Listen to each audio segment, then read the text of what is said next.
Hello, and welcome back to Venus Rising. I'm your host, Callie Fell.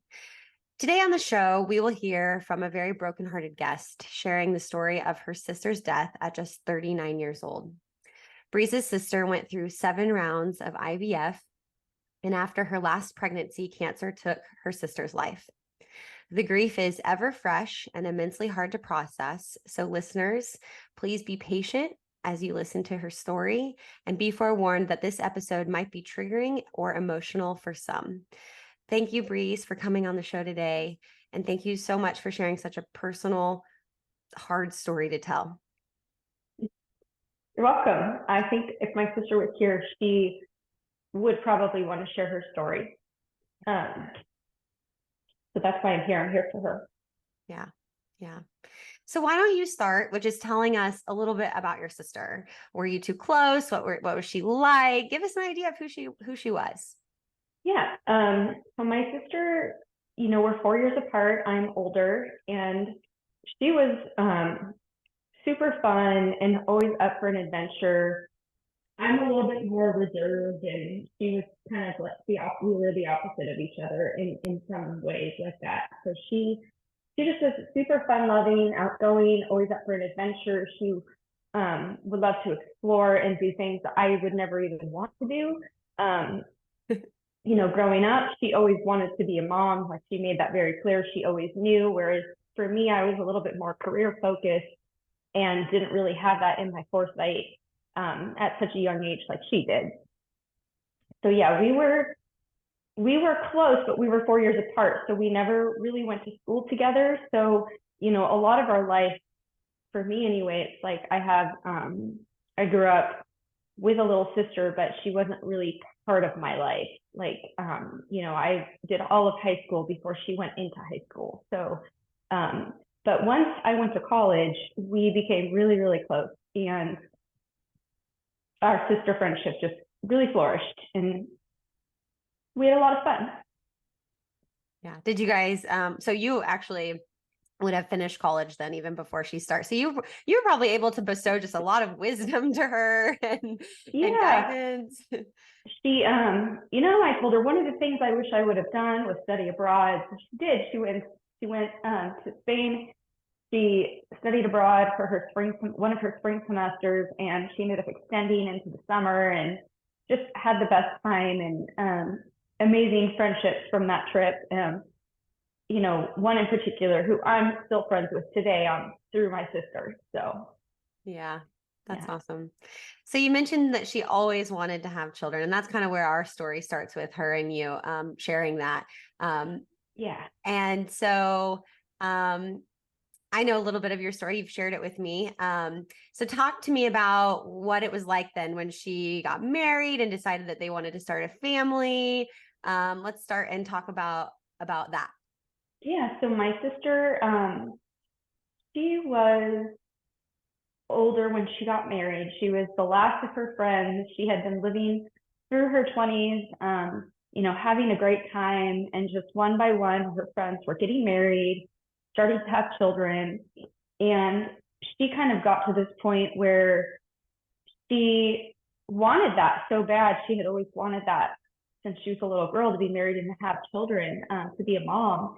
And she just wasn't there yet. She hadn't found the right person. And, when she met my brother-in-law, they had a long distance relationship at first, so we didn't know him very well in the beginning, but, they ultimately, he met this guy and she loved him, and she was getting married. He proposed, and she was super excited. She was finally going to join the rest of her friend group from high school and college to be a wife and then to start a family. So she was really excited about that.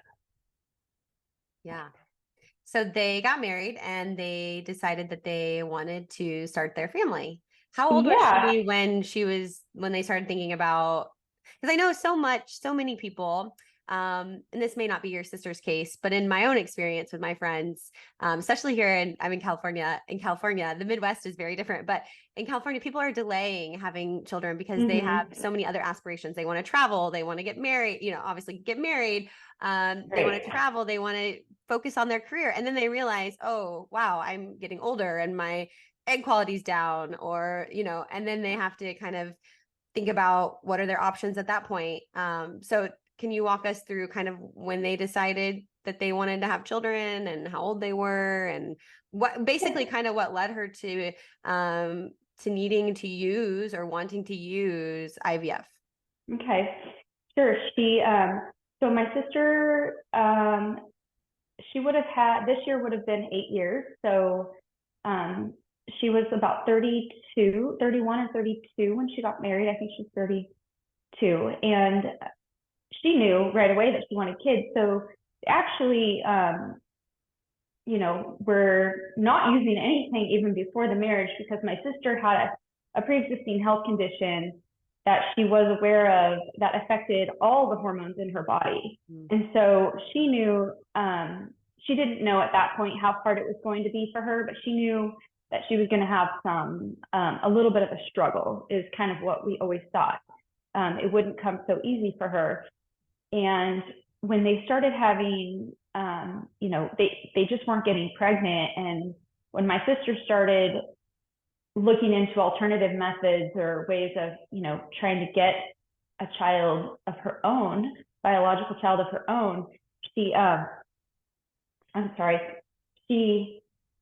didn't really tell us what she was doing at first. So she and my brother-in-law kept it a little bit quiet. And then ultimately, once they were already in the process going through everything, that's when she kind of came forward and said, we're going to do IVF. And then, I knew what it was. I have friends, very good friends.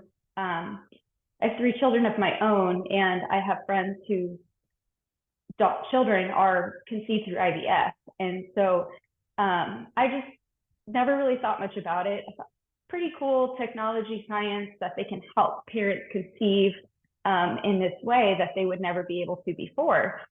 But my sister, she really kept it quiet. And as I delved more into IVF and the process and everything, my husband was super fascinated with the shots, and he kept telling my sister, I want to be there, I want to give you one of the shots. And he was kind of interesting in that way, like just more fascinated by, you're actually shooting yourself with a needle with medication or whatever is, hormones, I think.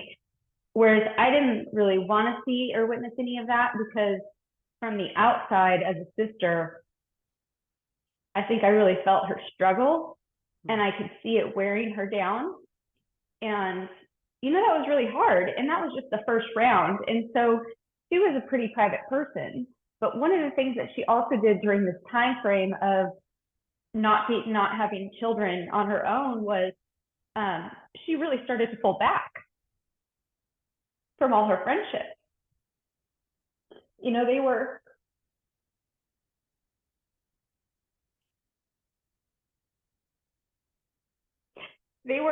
I'm sorry. No, take your time. Don't be sorry. They were, a few children in, 2, 3 kids in, all of her friends. And my sister had a lot of friends. And she was like the only one, who was married and at this point couldn't have children. She wasn't getting pregnant. So her drive to have a baby was so intense. She didn't want to talk about it. She just it was the end goal in all her research. Everything she did for herself. She was pretty healthy. She exercised every day. She ate really healthy foods. She ended up getting acupuncture because she, did some research, and acupuncture helps people conceive when going through IVF. And she really believes ultimately that's how my first niece, she was able to conceive my first niece. And I say conceive, but I don't really know what other word to use for it. So, so my first niece was part of her very first round of IVF. And she was what you call a grade B embryo. And I think one of your recent podcasts, with a mom named Stacy is what resonated with me the most, because she, my sister, like Stacy, I mean, it's just how they name everything in the office to kind of like take you away from the humanity of this human being. You know, at conception, it's a human being. We call it an embryo, we call it, you know, different names, but that's your own child. And I don't know, it was really hard to stomach and watch her go through all of that. But she was so thrilled when she finally was pregnant. She was so thrilled and just the happiest person in the world. And we couldn't all help but be elated for her and Sure. excited for the incoming family members. Yeah. Yeah. I just want to stop for a second and just talk about the embryo grading. And Uh-huh. you learned quite a bit about that from your sister's first pregnancy and your first IVF. Mm-hmm. So do you want to go into any more detail about like what grade B means, or how they're doing the selection? If you don't, that's okay. But I think that's a good point to Yeah. expand on if you're able. Yeah. So it's just like your grades on a test. Think of it in that way. And it's how my sister kind of explained it to me. So, you know, your A is really a thriving embryo that's going to have really good results to basically stick implant in your body so that you can grow a child. And grade B is kind of good, but not the best, you know, and then C and D and so on. I don't really know much beyond that, but I just know that my niece was a grade B, so it's like you don't need to have the best in order to have a child, but she's quite a remarkable little girl today, and that doesn't define her at all. So, Right. Right. but yeah, um, So your sister was able to get pregnant through her first round of IVF with your niece. Did she have a healthy pregnancy, and what was the delivery like? she had a pretty healthy pregnancy. She ended up delivering about 4 weeks early. I'm not really sure why. I just think it's kind of common in this world of when you get pregnant with an IVF. I don't know. I say IVF baby. Um, and so my niece was in the NICU for only about a week. She was able to come home just before Christmas, and um, she she was healthy. And she delivered vaginally, normal. So no cesarean or anything like that. So that was all good. After the Yes. birth of your niece, would you like to talk about what happens next? Is your sister, I mean, we know, spoiler alert, in the intro that she goes on to do more IVF. Mhm. So could you talk about just kind of what happened next for your sister?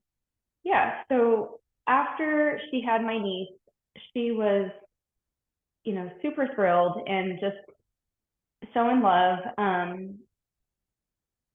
We just adored this little baby girl, and she started talking about wanting a sibling. So, you know, my sister and I were very close, and she couldn't imagine her child growing up without a brother or a sister. She just went on this quest for, I want one more. You know, if I can have one, I can have one more. And you know, I don't want her to grow up alone. And we would have conversations like, well, she's never going to grow up alone. I have 3 children, and my children are, you know, her cousins, but like big sisters and brother to her. And, you know, we would have these conversations all the time about like, can we be grateful that we have one child? Like, look at what your body went through. Look at how much it took, you know, what you gave of yourself in order to conceive this little blessing. And she was a spitfire. She still is to this day. She's a handful, and she's got, you know, I think they always say that the children who go into the NICU, I mean, they're very strong and very strong-willed, and she is definitely that. And I think my sister had her hands full. She ended up going back to work too, and you know, so then my niece went into daycare, and so you work so hard to have this little person, and you're not really taking care of the baby the whole time. You know, you have to have an end to a means, but or a means to an end, but she wanted a sibling and for my niece, and she was going to get that. So we knew that she started doing another round and going through more process, and we knew some failed attempts. We knew, there were more egg retrievals, there were more implantations, there were embryos created, they were implanted, they didn't take, but ultimately we didn't know how many process IVF cycles she would go through in order to conceive the siblings that she wanted for her first child. So after 7 full rounds, did she finally really come clean and tell us like everything, not everything, but just kind of give us more detail and tell us, my seventh and final one, her famous quote in my mind was, "I gave it up to God, and these were my last 2 embryos." And we said, go ahead and do both, because she knew planting more than one was a higher risk of not even getting pregnant, let alone a high risk just pregnancy in general. So she knew all of that, but she just said there's these last 2 embryos that she had, and they implanted both, and sure enough, she was pregnant with twins. And some holidays had come and gone. One particular holiday, when she told us in the springtime, we were having a glass of wine, and she wasn't drinking it, but I didn't know she wasn't drinking it. We were just, kind of taking some videos, like toasting and doing some things together. And then finally, she and my brother-in-law were ready to like kind of share this news. And so they did. They told us, well, we have news to share, and we're having twins. And my sister's smile was just ear to ear. And we were all shocked. My husband, my mom, even my children, who were still pretty young at the time. We were so shocked, but it was like, wow, what a blessing. You're bringing in 2 more little humans into this world, and Bailey is going to have a sibling. And they're roughly 4 years apart, the siblings. So that's kind of, just how she didn't really come clean with sharing her story. She just, once she was able to achieve her goal of getting pregnant a second time, well, I don't even know if it was the second time. I don't know how many times she really got pregnant, how many babies were ultimately lost, but she, only then could she finally breathe and say, this is going to be, we're excited for our next phase of life. Yeah. Yeah.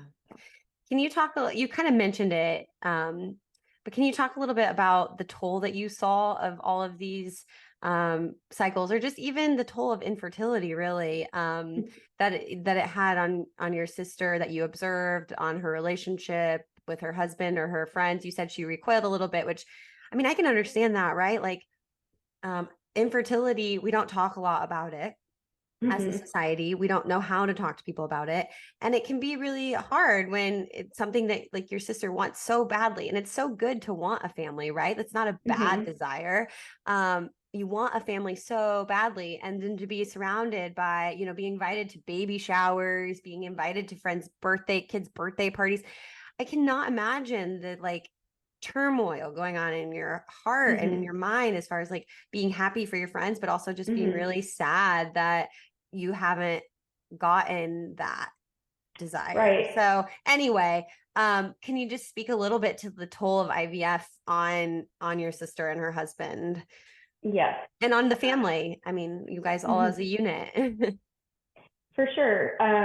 So my sister, I really started noticing her withdraw from her friends, and she worked. She was a school teacher, actually, so she kind of gravitated toward people who were single and didn't, or maybe they were married but they didn't have children. They were choosing not to have children, or just single people in general, and really pulled away from her really amazing core friend group that she had for so long. Going back to elementary school, really. And she would tell me like it just hurts to go to, oh, I got an invitation to so and so's birthday party, and I just can't go because it just hurts. And she felt like maybe she almost felt like it was like a clown in her face, where she was really being tested, and she just couldn't take the heartache of seeing how happy they were with their complete family unit, and enjoying life and having fun, and celebrating this beautiful milestone, whether it was a birthday or a baby shower or whatnot. It really got to the point where, she even missed, some birthday parties with my children. I don't know if that would be the reason, but like she started going on a lot of trips. She did some cross country road trips. She did some different things. And just to kind of like, she just experienced life a little bit differently. She was trying, I think, but she didn't really want to be around that. And I just saw her kind of go into a dark place. And it was concerning, but my sister was so incredibly stubborn that when you did try to speak to her about something that you knew she really wanted, she didn't want to talk about it. She'd get really angry and really upset. And after she had my first niece, my husband and I told her, you should really be thankful that you have one child, and do you need to put your body through all of this all over again in order to have another? And she didn't talk to us for a few months. She didn't like what she heard from my husband and I. We both tried to speak to her, and she just stayed away. And that was really sad to have her go through with that. And it wasn't until, shortly after that conversation had taken place, she had ended up, getting pregnant with the twins and came back into our lives kind of. She didn't quite ostracize us. She just wouldn't talk to us and just really stayed away and didn't want to hear anything negative. My sister was really the person who, even through her dealing with her cancer, she wouldn't speak about certain things because she felt that she was putting it out there, or she was giving up, or she was saying that it wasn't going to happen. And she wanted to create her own destiny, which is really where my sister and I are different in our thought processes. So that was always a struggle, because you want to be able to talk to your siblings. And I would always tell her, I'm not your friend, I'm your sister. And if I can't tell you what you really should hear, nobody's going to tell you. They're going to tell you what you want to hear. The really hard stuff is going to come from your family, either from my mom or from myself. My brother-in-law, he really just, what my sister wanted is what they did. Yeah. So. And what kinds of, did you see any like health, like her health deteriorating at all during, was that why you were so concerned about her going through subsequent rounds, or? Yeah. Yeah. So she was gaining a lot of weight. The hormones that she was injecting herself with, it really swelled her up so much. She was so puffy, and so she was heavy. And my sister wasn't she wasn't ever a really thin person. She was a healthy person, but we just watched her body just grow in size. And how can that be healthy when you're it's just common sense, I think, for this medication to make you gain so much weight. I didn't understand the science behind that, and what it was doing to her. And, when you're not feeling good in your body, it affects your mental health. It affects, just how you feel in general. And she just was tired, and she was worn out, and she just really kept her focus on, she was working her career job, she was teaching, and then her next goal was, I don't even think, really working on her relationship with her husband. It was just, we need to have this family, and then we can move forward. Hmm. So it just took a toll on her, I think, mentally and emotionally and physically, and it really shut her out from the rest of us, which, you know, family's so important. I mean, that's what you're working to create, is a family, yet you're Right. shutting the rest of us out. So Right. I never really understood that. It was very hard just to witness. You might not know this detail since you were not given all the details, but did you feel that the did you I'm feel sorry. that, no, don't be sorry. You might not be able to, you might not know these details since she was rather private, but did you feel at all that the industry itself, her physicians, the clinics, were pushing or driving or feeding into maybe your sister's kind of obsession with building her family this way? I have no doubt, and referring back to your previous episode with Stacy, Mm-hmm. I believe, I feel like my sister probably would have been one of those people to come out and have a similar story. I feel like, I know, I don't, she went to two different doctors over the course of all 7 IVF cycles. And I don't know the first doctor. I don't know either of them personally, but I've done a little bit of research, and I have no doubt. I mean, it's like, I've never been into one of those facilities, but in my mind, it's like, where you go into Target, you're going to pick out, this, that, and the other, and we just need to, you're, instead of paying cash, we're just taking from your body to create what you want in order to leave Target with your friend's baby, hypothetically. Like, I definitely feel like that's something that was going on. I mean, they just, if you just keep going, we can make it happen. And the amount of money, my first niece, we, initially in the very beginning, we joked and we called her the $1 million baby. I mean, people, families, they take out loans, they do all kinds of things in order to conceive a child this way and create the family that they think they want and they think they should have. Um, yeah. Yeah. So after we kind of got sidetracked, but all important things to talk about. Tell us about your sister's pregnancy with the twins. Was that a healthy pregnancy and delivery? How did that go? Yeah. So um, she had a pretty healthy boy and girl. Actually, the girl, my second niece, was born first, and then my nephew was the second one. She was pretty healthy all the way through, despite the weight gain. She couldn't really, get rid of the weight. I mean, you're pregnant, so it's not like you can diet and exercise. Right, of And course. she was still. I have to give it to her though, because she would pull me out of my house during quarantine, during COVID.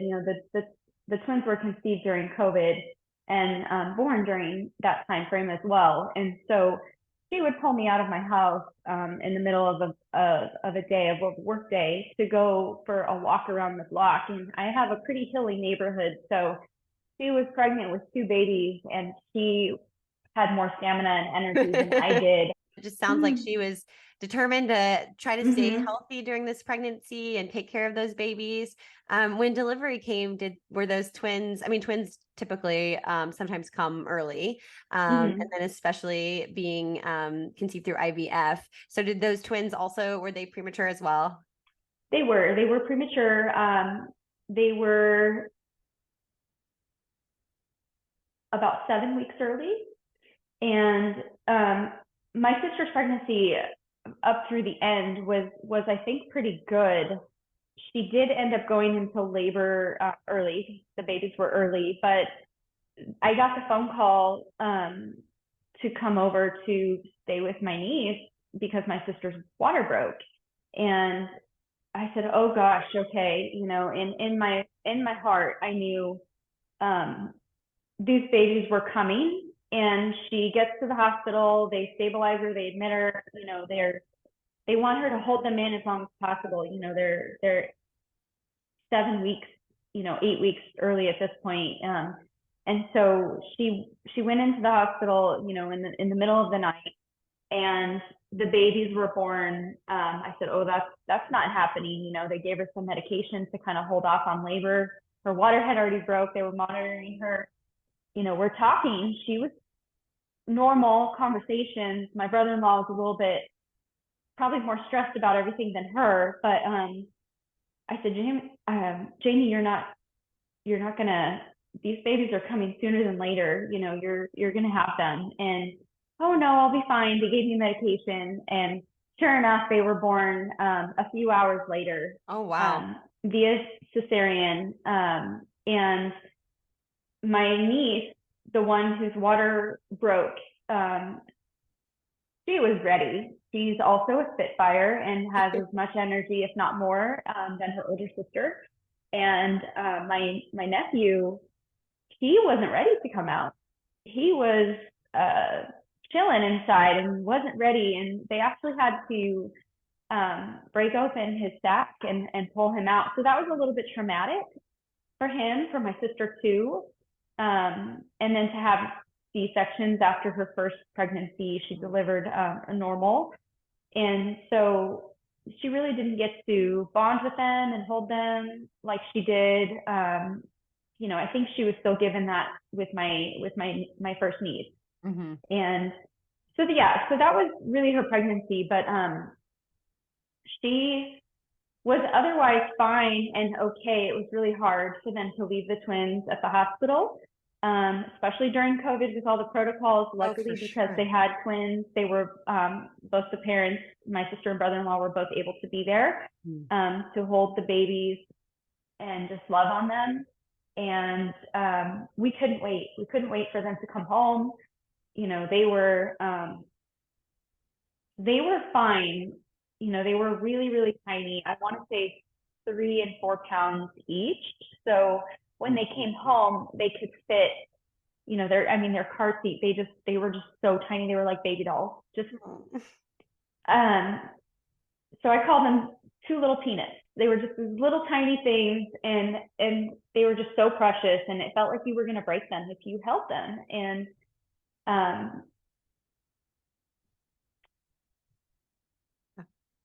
take your time.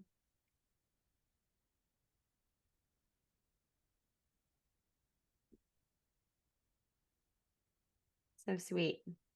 They grow up too fast too.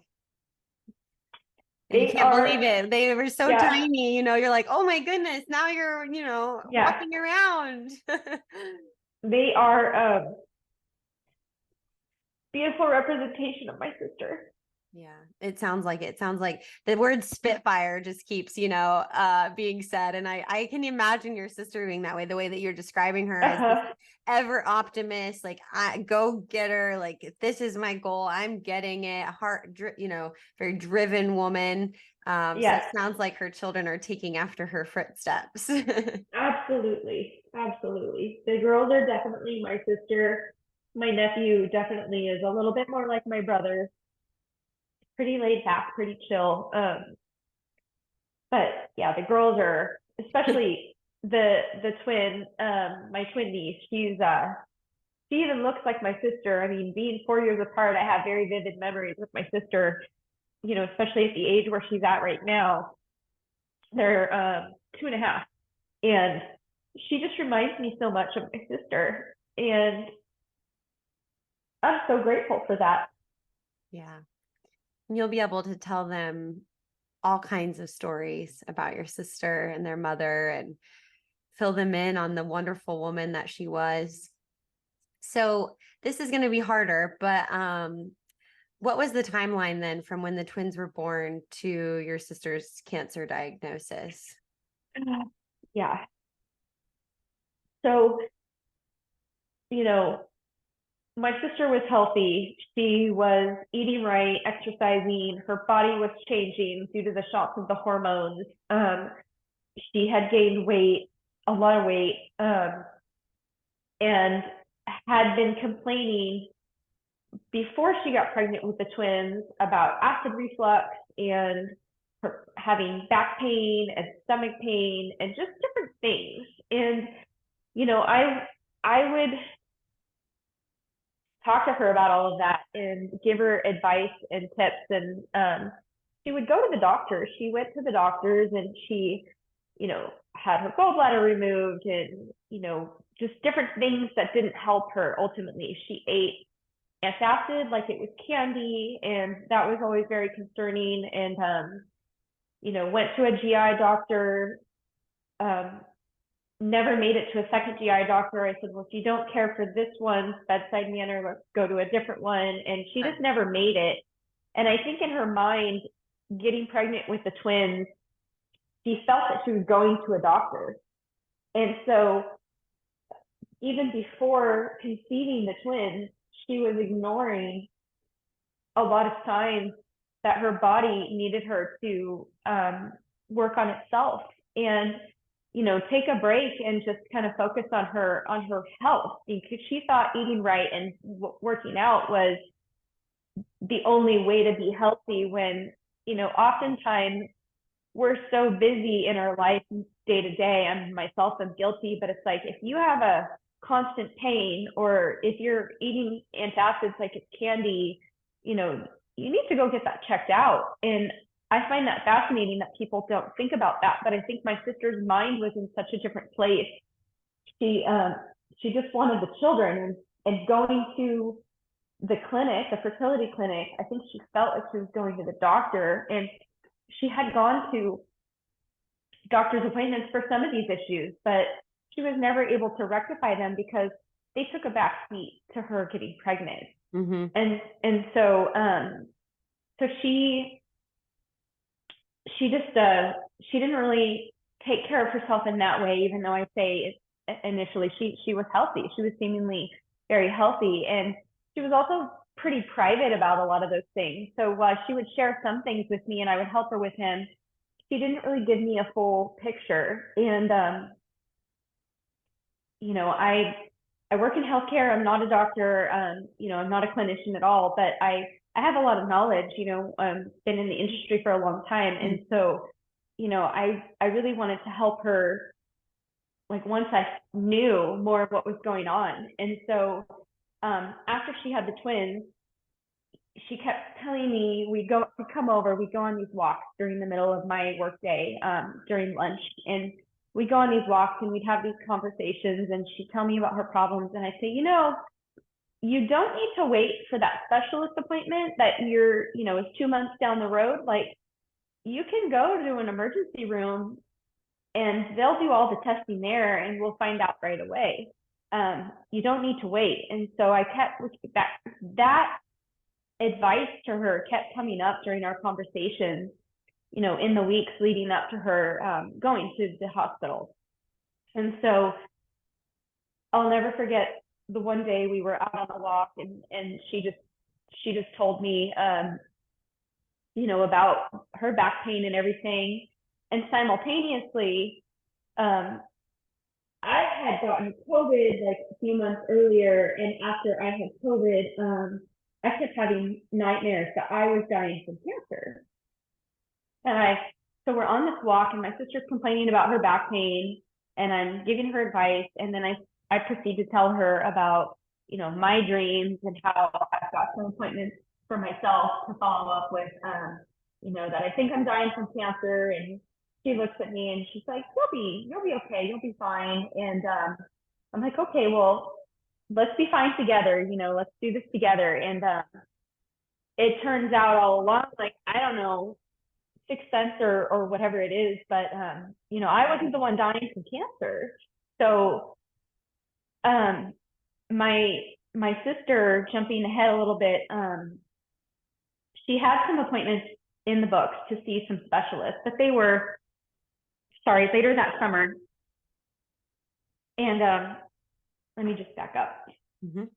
My sister had some appointments scheduled later that summer to see some specialists to help with some of the issues that she was having after she had given birth. So the twins were born in October, and my sister, we would go on these walks in springtime, leading them through the summer. So I was getting ready to, 4th of July weekend, I was getting ready to go on a trip with my girls for a dance competition. And my sister was like, okay, I'm going to maybe my niece, her daughter, maybe we can come out and see you for the weekend to watch your girls compete, because my sister didn't want to miss out on anything. She was always there for my kids to watch all their sporting events and whatnot.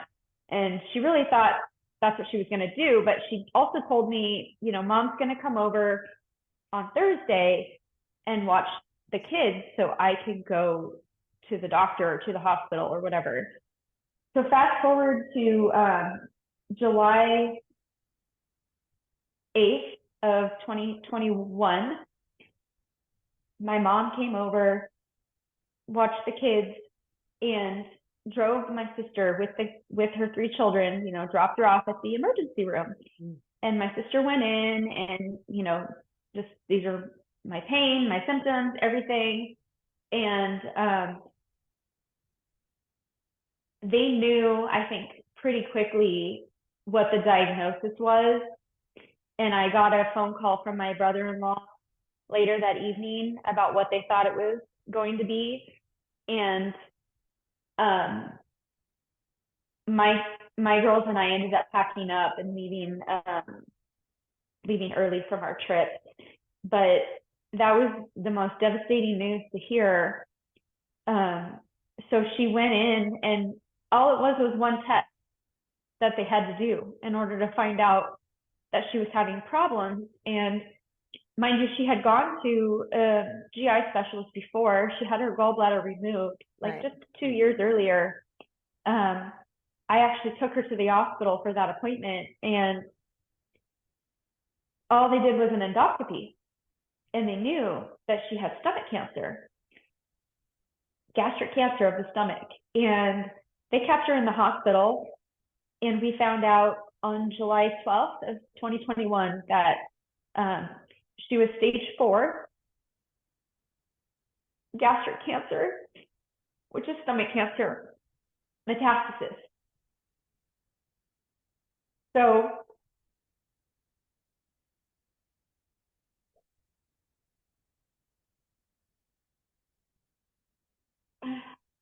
she was the one with cancer. That's a death sentence. And that was really hard. And she, again, put on her fighting cap and chose to ignore a lot of the other things going on, and just was like, I'm going to come through this. I'm going to be the one survivor. God can't give me 3 children and not allow me to raise them. Yeah. I gave it up to God. God gave me the twins, she said, I gave it up to God. This was my last, this was it. This was my last round I was going to do. And he blessed me with these twins. And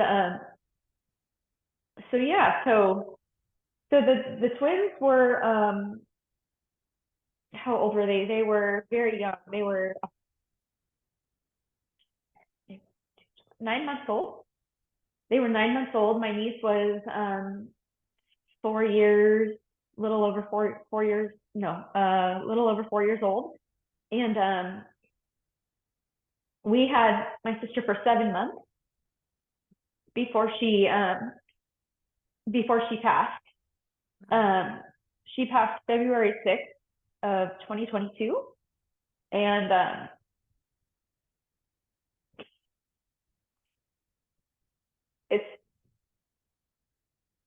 it's been a whirlwind of craziness since then, since her diagnosis, really. Does your family have a history of cancer, or? No cancer whatsoever. She was tested for genetics, and there was none of that. My mom and I don't need to get tested. Her children, my children, so no history of cancer. So it's like, wow, this really came out of left field, but did it? That's my question. So. And she was having all of these symptoms, obviously, because she had the gallbladder removed before becoming pregnant with the twins. So yeah, she might have had cancer at the time, and then was continually putting hormones in our body, putting medication in our body that Mm-hmm. puts us at risk for things. Yes, definitely. So if anything, even if the IVF didn't cause the cancer, how can hormones not help the cancer grow and spread? Yeah. And that's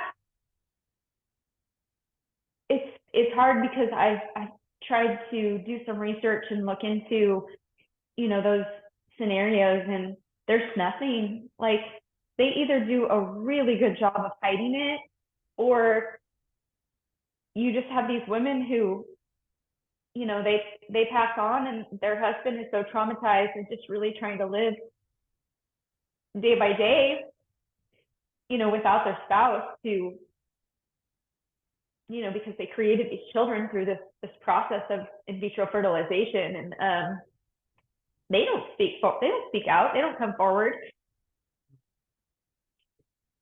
And my sister's story is traumatic and horrible, but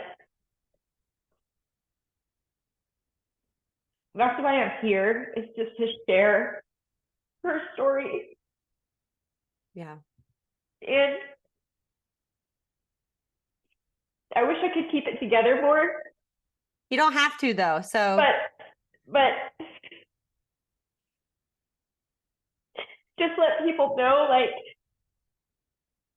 this affects your family too. And it's hard on the siblings and the parents to watch them go through that, to watch them shoot themselves up with hormones every single day, and have their body blow up into this unrecognizable body that isn't theirs, and to watch the mental toll that it takes on their psyche, that they pull back from people, they become more withdrawn, they're quick to anger, just very, very, very different than what my sister ended up being very different from what she was.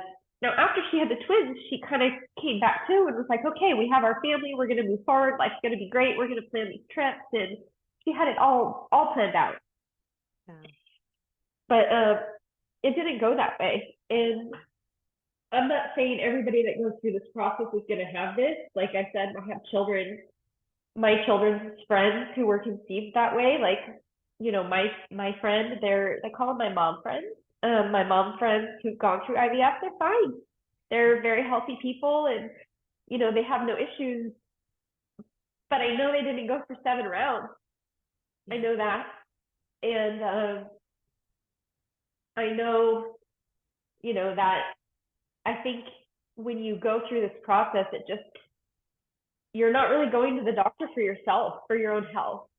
You're going to the doctor for like a medical procedure of conceiving, humans, and it's just all very sour. And one of the important things that I wanted to say here was, how children are conceived does not define who they really are. And my sister's death was not caused by her children.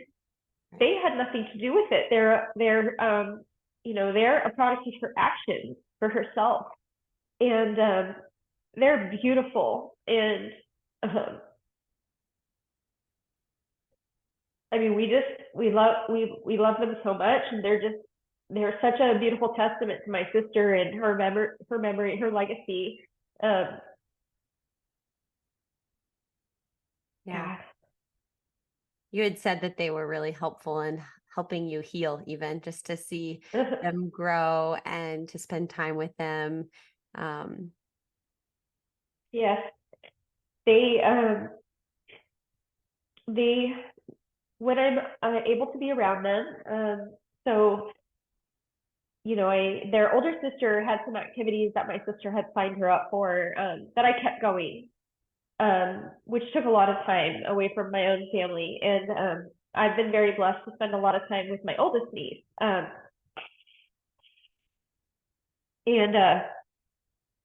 So not as much time with the twins, but every chance that I'm over there, I always ask my brother-in-law, can I rock them? Can I love on them before they go to bed? My sister had a very regimented schedule for them, and they're very good sleepers. So um, sometimes we get home a little bit late, and I wouldn't be able to see them. But I'm hoping now that um, some activities are over, I'll be able to spend more time with all three of them and really just love on them, because I know they're missing that. My brother-in-law, he's a dad. He's not a mom. He might be doing some things that my sister would have done, but I know that he's not doing them the way she would have done them, and that's been really hard for my mom and I to, there's such a fine line of allowing him to parent and my mom and I stepping in to help. And we support him. We're there. Whenever he's needed us, we've been there. And, we always ask for first rights of babysitting. Please call us first. And, it's been hard and stressful and painful. But being able to be there with them is really beautiful, because they're just so fun. They're so full of life. They're learning, new things. They're in preschool, and the twins are in preschool, and my niece is about to go into first grade. I had the beautiful blessing of, volunteering in her class through kindergarten once a week. Like, I know my sister would have done that. So it was very important to me to do that. And I hope to be just as involved in the twins' life as I'm able to. Yeah. It's hard though, because I have felt over the past, 18 months that it's like I have two families, and I'm really being split in both ways. And this is not about me, but this is just me doing what I believe my sister would do for me if the roles had been reversed. And,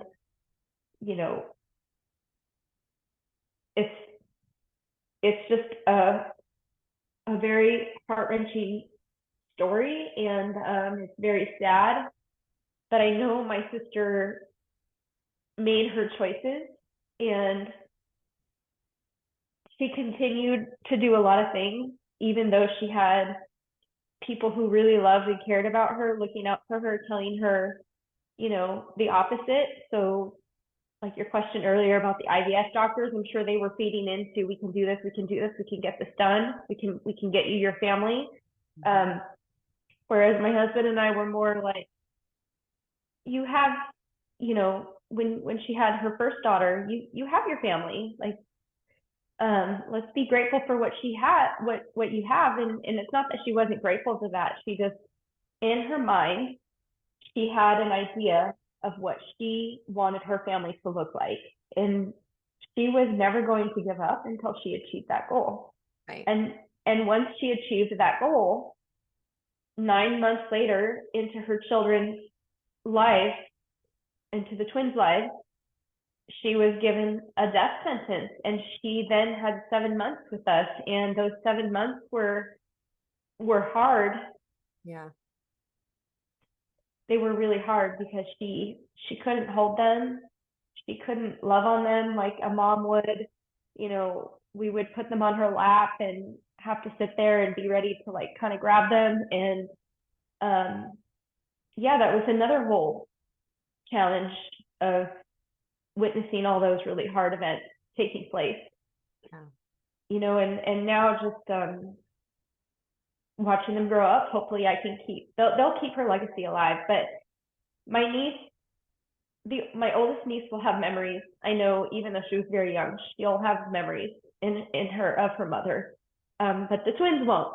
They don't. They know their mom. They know the most intimate part of her, right? They know the sound of her heartbeat. But they didn't know her in this world. And she was so sick even after their birth that she didn't even get to do bedtime stuff. She was so exhausted, she would go to bed. My brother-in-law always really did all of that. And I would tell my sister, gosh, those are my most treasured memories of my own, of myself with my own children is reading them bedtime stories and putting them to bed and having those snuggles and cuddles at night. Yeah. She was so exhausted though, because she was ill. And looking back, it all makes sense because she was so ill. I just wish, I just wish she had truly listened to her body. And a lot of times people think they're listening to God, like God gave me these two children. Well, at some point with science, like, I mean, God is forced, like he can't say no, right? It's like this happens, or I don't really know. I don't want to go down that road, but she was given this chance. She wasn't able to get pregnant throughout all this time, but she wasn't, she wasn't a priority in herself, and she should have been a priority. She should have made herself more of a priority, because if we're not here to take care of ourselves, if we're not here, we can't take care of the children who we create. So Right. Yeah. Well, we're almost out of time, and I want to be respectful of that for you. So what would you say? I guess my last question would be, what would you say to women like your sister, or couples like your sister's family that are just desperate to have children? Is there anything you would say to them, or maybe to women who might think that they need to go through exhaustive rounds of IVF to create their family? I would tell them that you don't need to have your own children biologically to be a mom. I would tell them that, there's a lot of different ways to be motherly.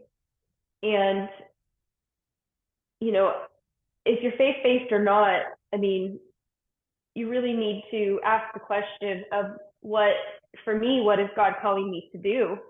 And if you're not given it, if it doesn't come so easily to you, it doesn't mean you should give up. You can be strong, but it's like, really stop and look and appreciate at what you have.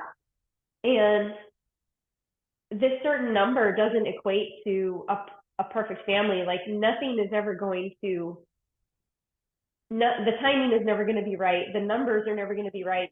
It's just, there's all these different things, but for people really, really pulling away from their friendships and not speaking out loud, number one, I would tell them to talk to their friends. Tell them, like, it's hard for me to go to your kids' birthday parties, or it's just really hard, and this is how I feel. And so you don't lose that. And then too, like, you can be a parent in so many different ways.